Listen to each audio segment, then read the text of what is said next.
കേരളത്തിൻ്റെ ചരിത്രത്തിൽ പല സംസ്കാരങ്ങളുടെയും ജീവിത രീതികളുടെയും ഒക്കെ സാന്നിധ്യം കാണാനും അവയൊക്കെ തന്നെയും ഇവിടെ ഒത്തൊരുമിക്കുന്ന ഒരു വലിയ സംസ്കാര സമ്പ്രദായത്തിനും തുടക്കം കുറിച്ചെന്ന് പറയാം. ചരിത്രമെടുത്തു നോക്കിയാൽ കേരളത്തിലെ മനുഷ്യരൊക്കെ തന്നെയും പിന്തുടർന്നു പോന്നിരുന്നത് ദ്രാവിഡ സംസ്കാരത്തെ ആസ്പദമാക്കിയുള്ള ജീവിത സമ്പ്രദായങ്ങളും മതാചാരങ്ങളും ഒക്കെയായിരുന്നു. കാലക്രമേണ ഈ ദേശത്തേക്ക് ഉത്തരേന്ത്യയിൽ നിന്നും മറ്റു വിദേശങ്ങളിൽ നിന്ന് പോലും പല മതാശയങ്ങൾ കടന്നു വരികയുണ്ടായി. അപ്രകാരം വിദേശത്ത് നിന്ന് കടന്നു വന്ന പിൽക്കാലത്ത് ഒരു പ്രധാനപ്പെട്ട മതമായി മാറിയ ക്രിസ്തു മതത്തിൻ്റെ കേരളത്തിലെ ചരിത്രമാണ് ഇവിടെ പരിചയപ്പെടുത്തുന്നത്. ക്രിസ്തു മതത്തിൻ്റെ ചരിത്രമൊക്കെ നാം നിലവിൽ തന്നെ പറഞ്ഞു കഴിഞ്ഞിട്ടുണ്ട്. ക്രിസ്തു മതത്തിൻ്റെ ഉത്ഭവത്തിനപ്പുറം ആദ്യ നൂറ്റാണ്ടുകളിൽ, അതായത് AD 3-4 നൂറ്റാണ്ടുകൾ വരെയെങ്കിലും റോമിലൊക്കെ ക്രിസ്തുമത അനുയായികൾ കടുത്ത രീതിയിൽ തന്നെ അടിച്ചമർത്തലുകൾക്ക് വിധേയമായിട്ടുണ്ട്.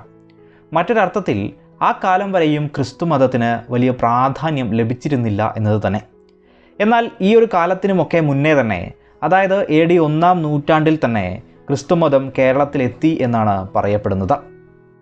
വിദേശ രാജ്യങ്ങളിൽ നിന്ന് കേരളത്തിലേക്ക് മതത്തിൻ്റെ ആശയങ്ങൾ കടന്നു വരാൻ ഇടയാക്കിയത് സ്വാഭാവികമായും പല ദേശങ്ങളുമായുള്ള വാണിജ്യബന്ധങ്ങൾ തന്നെയായിരുന്നു.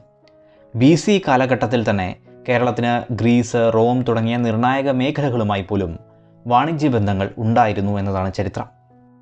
AD 52-ൽ സെയിൻറ്റ് തോമസ് മുസിരിസിനടുത്തുള്ള മാലിയങ്കര എന്ന സ്ഥലത്ത് കപ്പലിറങ്ങിയെന്നും ആ മേഖലകളിലുണ്ടായിരുന്ന ഒട്ടേറെ ബ്രാഹ്മണ കുടുംബങ്ങളെ ക്രിസ്തു മതത്തിലേക്ക് മതപരിവർത്തനം ചെയ്യിച്ചെന്നും മാലിയങ്കര, പാലയൂർ, കോട്ടക്കാവ്, കൊക്കമംഗലം, നിരണം, കൊല്ലം, നിലയ്ക്കൽ എന്നിവിടങ്ങളിലായി 7 പള്ളികൾ സ്ഥാപിച്ചെന്നും ഒരു ഐതിഹ്യം നിലനിൽക്കുന്നുണ്ട്.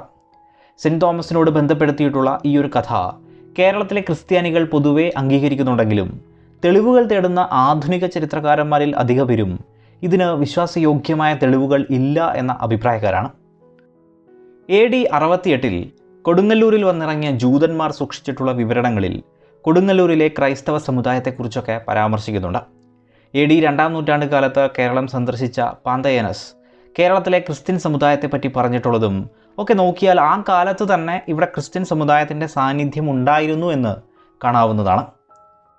പുറമേ നിന്ന് വന്നതാണെങ്കിലും ക്രിസ്തു മതത്തിൻ്റെ പ്രചാരം കേരളത്തിൽ പടർന്നത് അതിവേഗമായിരുന്നു എന്ന് പറയാം.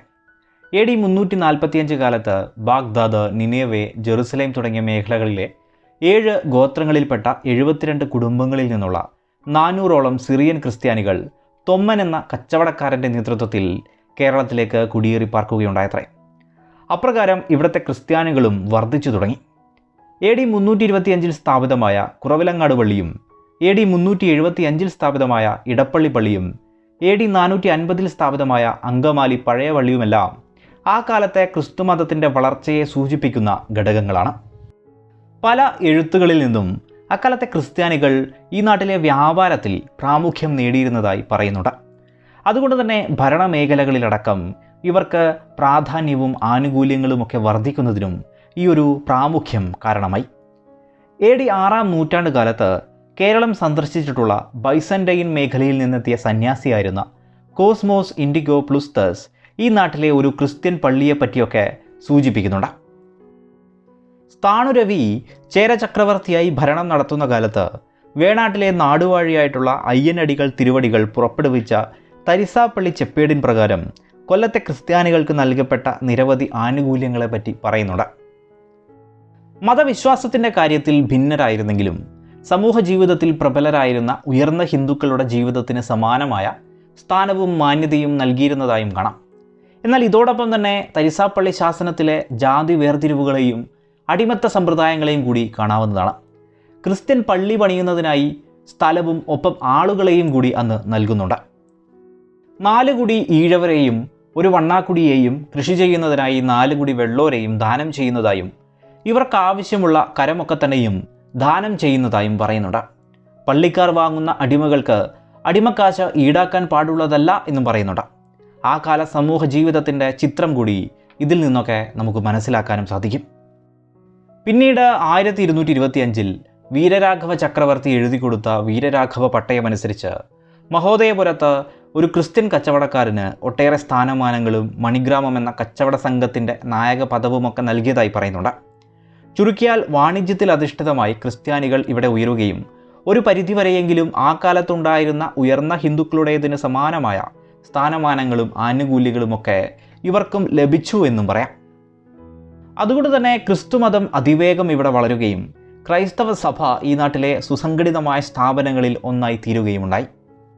പള്ളികളുടെ സംഘടനയിലും ആചാരങ്ങളിലുമൊക്കെ ആ കാലത്ത് കേരള സംസ്കാരത്തിൻ്റെ സ്വാധീനവുമൊക്കെ ചേർന്ന് നിന്നു.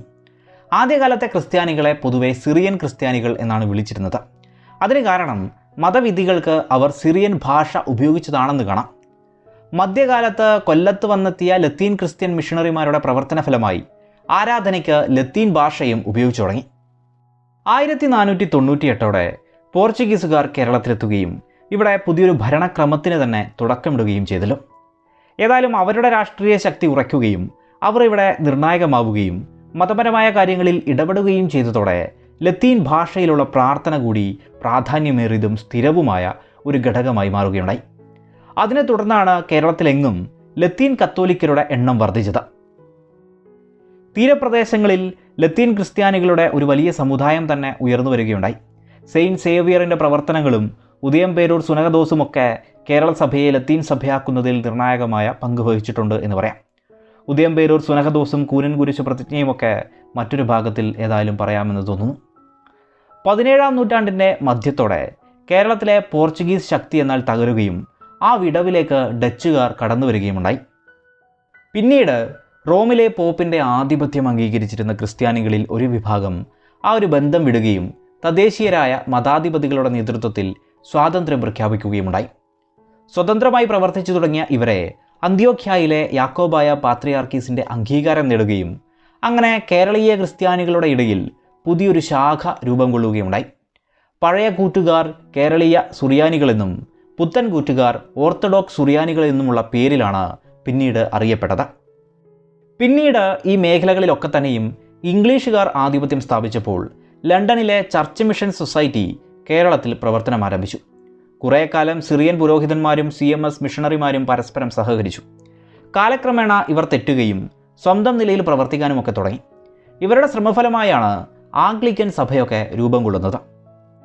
CMS മിഷണറിമാരുടെ സ്വാധീന ശക്തിയിൽപ്പെട്ട ചില സുറിയാനി പുരോഹിതന്മാർ സുറിയാനി പള്ളികളിൽ ആരാധനാ ഭാഷയായ സുറിയാനിക്ക് പകരം മലയാളം ഏർപ്പെടുത്തുക തുടങ്ങിയ പല പരിഷ്കരണങ്ങൾക്ക് വേണ്ടി വാദിക്കുകയുണ്ടായി. അത് ഒരു സംഘട്ടനത്തിലേക്ക് പതിയെ കടഞ്ഞു വന്നു. അപ്രകാരം പരിഷ്കരണവാദികൾ മാരാമണ്ണിലെ എബ്രഹാം മാൽപ്പൻ്റെ നേതൃത്വത്തിൽ മാർത്തോമ സിറിയൻ സഭ സ്ഥാപിച്ചു.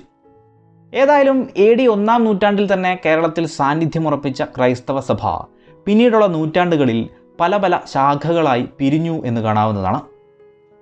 കേരളത്തിലെ ക്രിസ്തുമതത്തിൻ്റെ ചരിത്രം പരിശോധിക്കുമ്പോൾ അതിവേഗം വളർന്ന ഒരു മതമായി ഇതിനെ കാണാവുന്നതാണ്.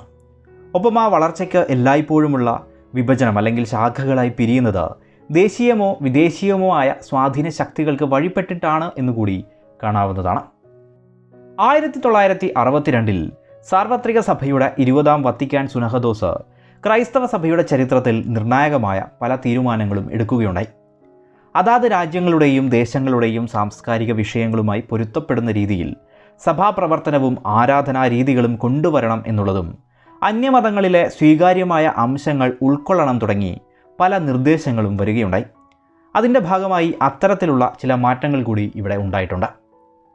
ഏതായാലും കേരളത്തിൻ്റെ ചരിത്രത്തിൽ കാർഷിക, വ്യാവസായിക, വാണിജ്യ രംഗങ്ങളിലൊക്കെ ക്രൈസ്തവ സമുദായം മികച്ച നേട്ടങ്ങൾ സൃഷ്ടിച്ചു എന്ന് കാണാവുന്നതാണ്. കാലങ്ങളുടെ ചരിത്രത്തിൽ വിദ്യാഭ്യാസ രംഗത്ത് അവർ നടപ്പിൽ വരുത്തിയ പല കാര്യങ്ങളും നിർണായകം തന്നെയാണ്. LMS, CMS, ബേസൽ മിഷൻ ഇവയുടെയൊക്കെ പ്രവർത്തനമാണ് കേരളത്തിൽ ആധുനിക വിദ്യാഭ്യാസത്തിന് തുടക്കമിട്ടത് എന്നുകൂടി പറയാം. അച്ചടി വിദ്യയുടെയും പത്രമാസിക പ്രവർത്തനത്തിൻ്റെയും തുടക്കവും ഇത്തരം മേഖലകളിൽ നിന്ന് തന്നെയായിരുന്നു. കേരളത്തിൻ്റെ സാംസ്കാരിക പാരമ്പര്യം എടുത്തു നോക്കിയാൽ ചവിട്ടുനാടകം, മാർഗം കളി തുടങ്ങിയ പല കലകളും ക്രൈസ്തവ സമുദായത്തിൻ്റെ സംഭാവനകളാണ്. ഏതായാലും കേരളത്തിൻ്റെ അംശങ്ങൾ ഉൾക്കൊണ്ടുകൊണ്ട് ക്രൈസ്തവ സമുദായം കേരളത്തിൻ്റെ ഭാഗമായി മാറുകയുണ്ടായി എന്ന് പറയാവുന്നതാണ്.